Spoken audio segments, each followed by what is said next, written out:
Our next method is called clutch. I forgot for a second which one I was doing next. We're going to use the clutch wiring technique. And what you'd think about with the word clutch is that you're holding something together. And that's what clutch wiring does too. And I sent you home a couple of different kinds of things that you can experiment with for clutch. One of the things you can do is use your piece of tree fern. And where a piece of tree fern is open and airy and you can see through it, if you were making a corsage or a boutonniere, you might want to change the way that looks. This big piece of tree fern might be too much, but you can take this one piece or even a couple of pieces and create a very different look. You could even trim the ends of these off too if you wanted to make it more compact. So it might be something that would give a nice, interesting background to your carnation for like a little boutonniere or something, just a little different look.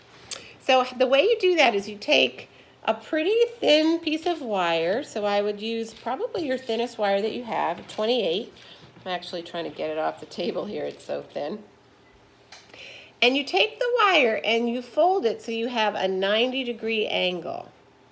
I don't know if you can see that, the 90-degree angle. And you're going to put that 90-degree angle, so there's a little handle that goes down along the stems. And then you're going to take that other side and you're going to clutch wrap it. You're going to wrap right around a couple of times to keep it all pulled together.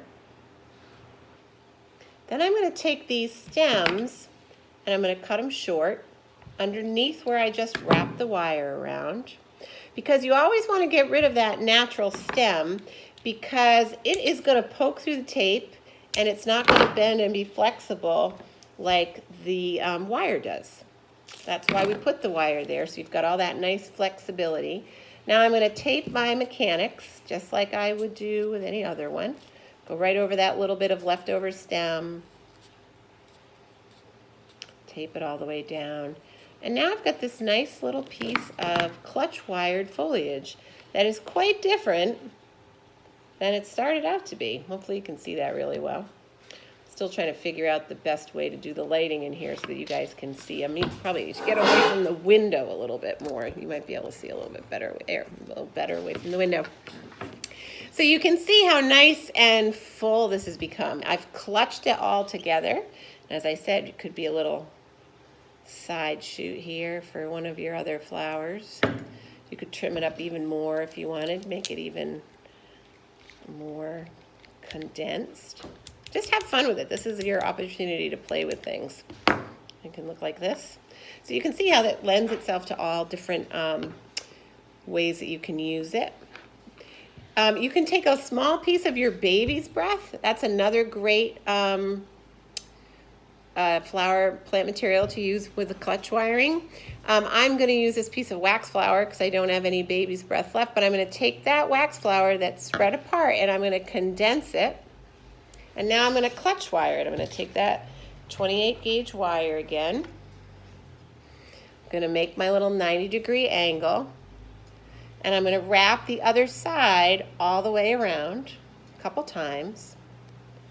I'm going to cut off my extra natural stem. I'm going to bring these wires down alongside of each other to be the new stem. I'd even cut this shorter piece of wire.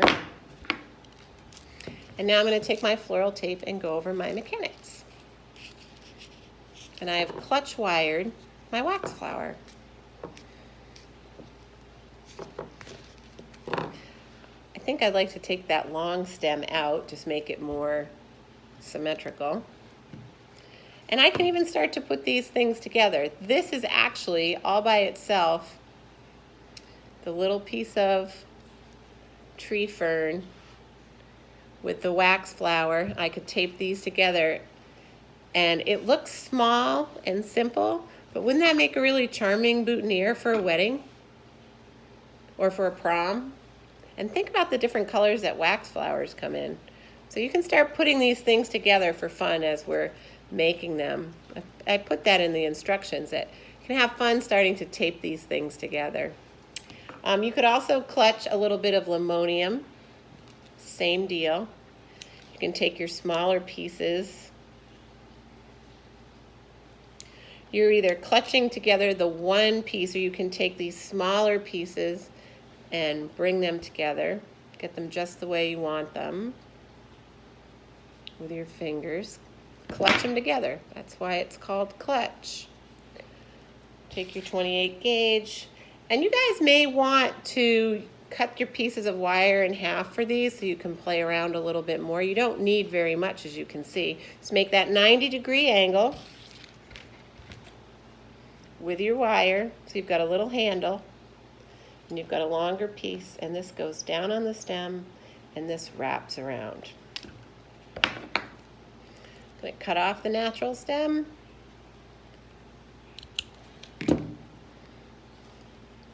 So you guys don't have wax or aluminum in your kit, but you have some baby's breath you can practice this with. You have some tree fern you can practice this with.